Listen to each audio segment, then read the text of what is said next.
So, Karek, yung source po ninyo, kanina binanggit nyo isang Wi-Fi mo. unverified number at isang dating source nyo sa CPP-NPA. Sino po siya? With due respect to Honorable Suarez, sir, I refuse to answer because I think it is my right to protect my source as a journalist. And since it is very clear that the source failed to authenticate and validate the information provided for us, as per revelation in Congress right now, Congressman Suarez, Mr. Chairman, sir.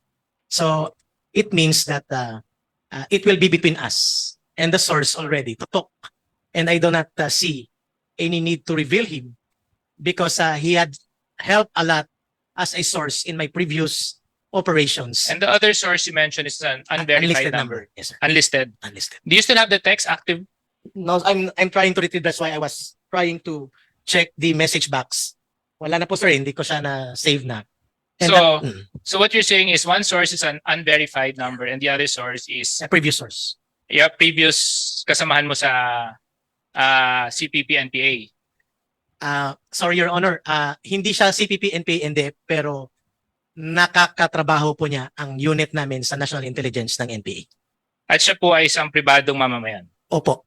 Right now, I will wait for the advice of the council to reveal kasi matitrace siya, sir.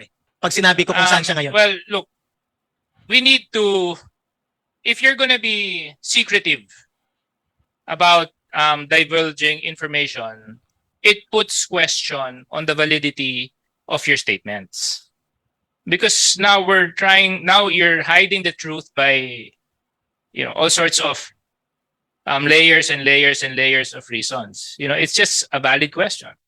Who is your source? Yeah. Because if your source, excuse me, ma'am, excuse me. Sino po kayo? Yeah, but we need to take your oath. So I suggest that you. Yeah, I'm sorry. Yeah, thank you. Can we be informed who that lady in brown is, Mr. Chair? Ano po pangalan? Ana. Mapakikuha lang yung pangalan niya. Thank you. Tsaka anong posisyon niya? Kasi if she wants to be recognized, she can get a seat and speak. Yes. Okay, thank you. Okay, anyway, so Eric, going back. So yung source po ninyo, isang taong hindi nyo kilala kasi unverified yung number. Tapos yung isa dati yung kasamahan at pinaghuhugutan ng impormasyon. That is correct, Your Honor. Ang lalaking ito, sinabi nyo lang na lalaki. May him. Nakita di umano kayo at may dokumento pinakita. Yung dokumentong yun, nasa na po yun? Nasa kanya po. Nasa kanya? Kasi sana magkakaroon pa ng next meeting. The meeting was already overtaken by events dahil sa investigation na ito. Saan po kayo nagkita? In a private place po. Malapit lang po sa area kung saan din po nakatira siya ngayon. Malapit lang po sa area kung saan Nasa Maynila lang siya po, sir, ngayon. Okay. I mean, you can give it, you have to give more validity to your statements. I mean, you were so quick to mention 1.8 billion, but now when we're talking about specifics, now you're starting to become, for some reason, evasive. So, my question is, when did you see your source? Mr. Chairman and Honorable Suarez, sir, kahapon lang. Kahapon kayo nakita? Because he texted the message during the time na ini-interview namin si former Secretary Greco Belica. So kahapon kayo nakita? Kahapon is Wednesday, right? Wednesday. Kaso lang Tuesday ako nag-deliver ng point of personal and collective privilege. Monday, nyo pinalabas yung show. Tama po. Tapos kahapon lang kayo nakita? Kasi kahapon na siya available. He came from the province during a travel. Okay, so kailan naiabot sa iyo yung dokumento na sinabi mong pinagbasihan mo ng 1.8 billion? Ipinakita niya lang po, maraming mga documents yun. Hindi Kailan lang po. yun? Kailan? Kahapon nga. Hindi ko maintindihan. You said on Monday night, was that a live broadcast or a tape? Live broadcast. It was live broadcast where you stated that the speaker spent 1.8 billion. As a question, please, sir. Yeah, no, it was a statement. We can debate later whether it's a statement, but okay. You mentioned 1.8 billion on Monday.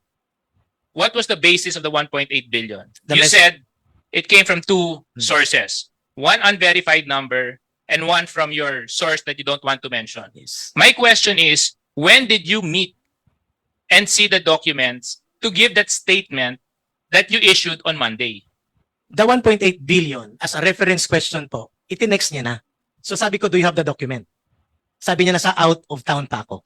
Wednesday ako. So itinext sa'yo nung Lunes. Lunes. Kaya nga tinanong namin. Okay. Di klaro na. So nakatanggap ka ng dalawang text Dalawang text. nung Lunes. Okay, sir. Ngayon, yung nagpadala sa'yo, nakilala mo na matagal, government employee ba siya? I will only proceed to give details about the source when it is clarified by a legal competent advisor. It's a yes or no? I request to refuse the answer. Right. To answer. I'm sorry. Your seatmate just mentioned you're here to uphold the integrity and help the House uncover the truth. So let's uncover the truth. Is he or she a government employee?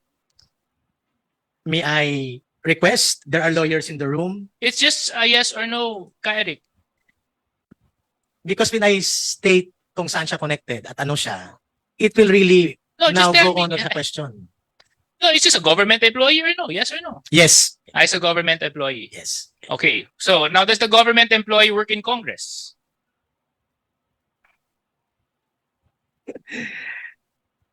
No further answer about that, sir. No, it's yes or no. Does he work in Congress? No, sir. No. No. Okay. Because in your statement, you said, based on my source in Congress, gumastos si Speaker Martin Romualdez ng 1.8 billion pesos. Sinabi mo, based on my source from Congress. And you just said now that he is not an employee of Congress. Lower house? No. Huh? Congress is two. Senate and lower house. Not from the lower house. Congress is composed of two houses. Lower house and Senate. So wala po sa House of Representatives. So what you're saying is sa Senado. Obviously. Di ba? So kasi Eh baka pa-imbestigahan din ako ng Senado dahil hindi, kasi ang sinabi mo doon, ang sinabi mo sa statement mo, based on my source in Congress. And you just said na your source is not in Congress. Oops, Senado pala. because I was thinking Congress is the lower house. Yes. But now I am very clarified that when you are going to be now we're particular, starting Senate. to see a pattern, Eric, that when you issue statements, we need to go through a process of filtration and clarification before we can actually get to the real truth. And that is a processor of proper discussion that requires interaction with the source, with the delivery Which of information. unfortunately is not proper in media practice. Well, I respect your opinion, sir. Did you undergo a KBP seminar? And are you a verified member of the KBP, Eric? Personally, sir, I am not a registered kapisanan ng broadcaster member, but I do not see it as a requirement for me to be a broadcaster. Yeah, so therefore, you did not undergo the seminar on the Code of Ethics. But I read it, No. and I understand how it is contented. So, no. Answer lang, yes or no? Yeah, there was no seminar held about that question of Honorable Suarez. So you did not attend the seminar. You weren't given any verification from the KBP? Personally, I was not given any Because meron po certificate. sa Code of Ethics na sinusunod. At doon po sa Code of Ethics na sinasabi nila, babasahin ko lang po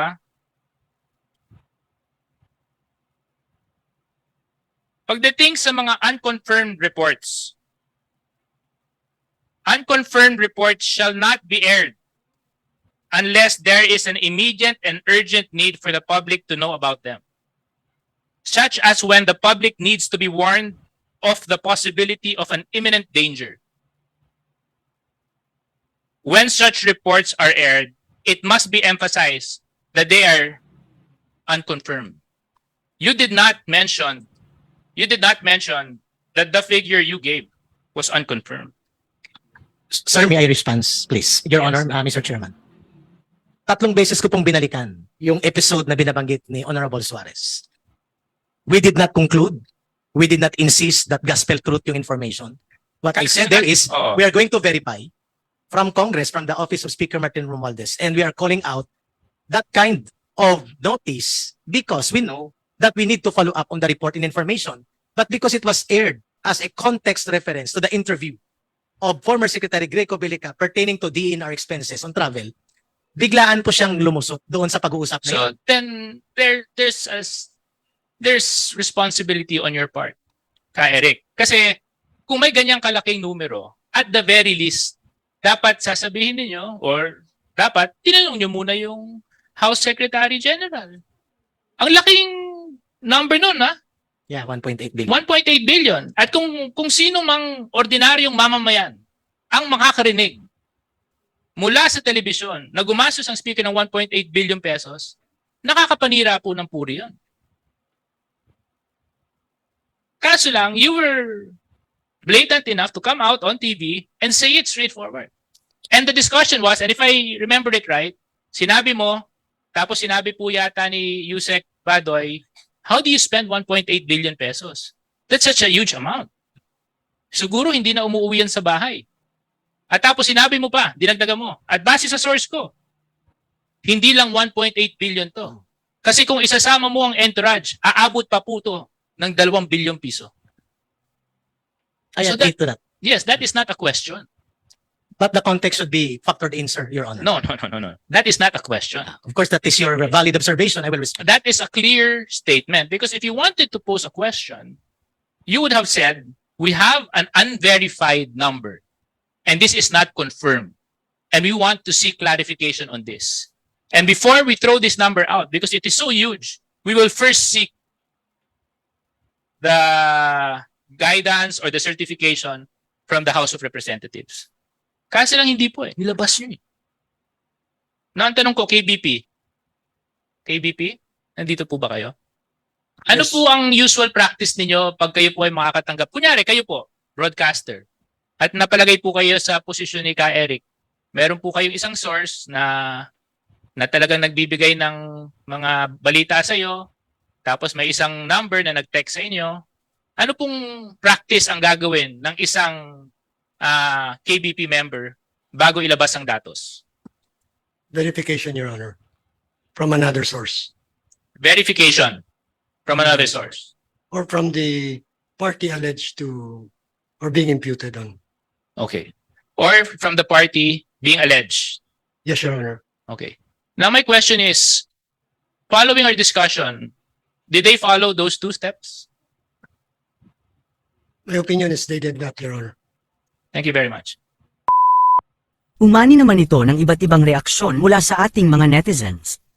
Ayon kay Kuya Joseph, dapat pilitin si Celes na sabihin kung sino ang source niya. Biro nyo nalalaman pala ng isang ex-CPP-NPA ang nangyayari sa Senado, security issue yan at dapat makontempt itong si Celes.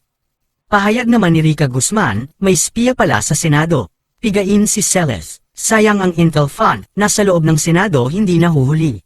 At ito naman ang saloobin mula sa ating kababayan na si Leonara Gonzalez, palusot pa more. Once a rebel always a rebel, kaya sanay yan magtatalak ng walang basehan. Mga kababayan, feel free to comment below para maglabas ng saloobin sa balitang ito.